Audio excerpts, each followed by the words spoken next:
মহানগৰী ১ নং ৱাৰ্ডৰ হদিলাপুৰৰ ব্ৰহ্মপুত্ৰ বেমাগাৰৰ সৌজন্যত বেমাগাৰৰ প্ৰাংগণত এখন সভা অনুষ্ঠিত হৈ যায়। সভাত মহানগৰী তথা বিভিন্ন অঞ্চলৰ বহু বিষয়ববীয়া উপস্থিত থাকে। সভাত সভাপতিত্ব কৰে ৰবীন ডেকাই। উক্ত সভাতে সভাপতি হিচাপে পলক কুমাৰ দাসক, বিশ্বজিৎ বৰ্মনক কাৰ্যকৰী সভাপতি হিচাপে, শন্তি বৰ্মনক সম্পাদক হিচাপে, কাৰিকৰী সঞ্চালক হিচাপে বলিন কলিতা, কোষাধ্যক্ষ হিচাপে বিৰাজ বৰ্মন সহিতে বহু কেইগৰাকী উপদেষ্টাক লৈ তথা বিভিন্ন বিষয়ববীয়াক লৈ কামৰূপ জিলা পাৱাৰ লিফটিং আৰু ষ্ট্ৰংমেন সন্থা নামাকৰণেৰে এটা সন্থা শক্তিশালী কমিটি গঠন কৰা হয়।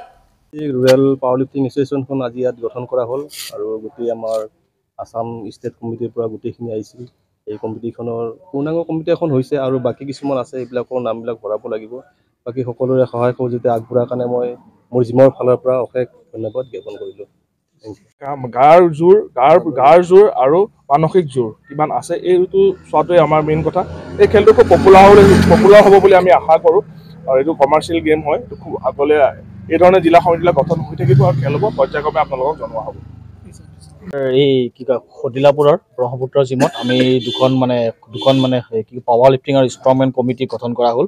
বহুত দিনৰ পৰা আমি অনুভৱ কৰিছিলোঁ পাৱাৰ লিফটিং খেলৰ প্লেয়াৰসকলে ভাল সুবিধা আহি নাপায় বা বিভিন্ন ধৰণৰ অসুবিধাৰ সন্মুখীন হয়।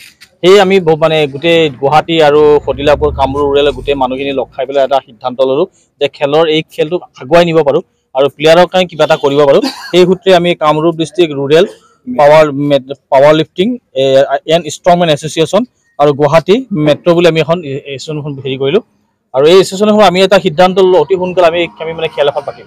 আজি আমাৰ মিটিঙৰ সভাপতি কেইজন হ'ল আপোনাৰ ৰুৰেলখন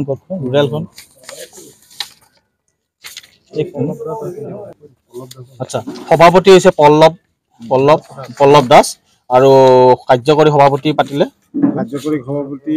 বৰ্মন আৰু ছেক্ৰেটাৰী হিচাপে পাতিলে কুন্তি বৰ্মন।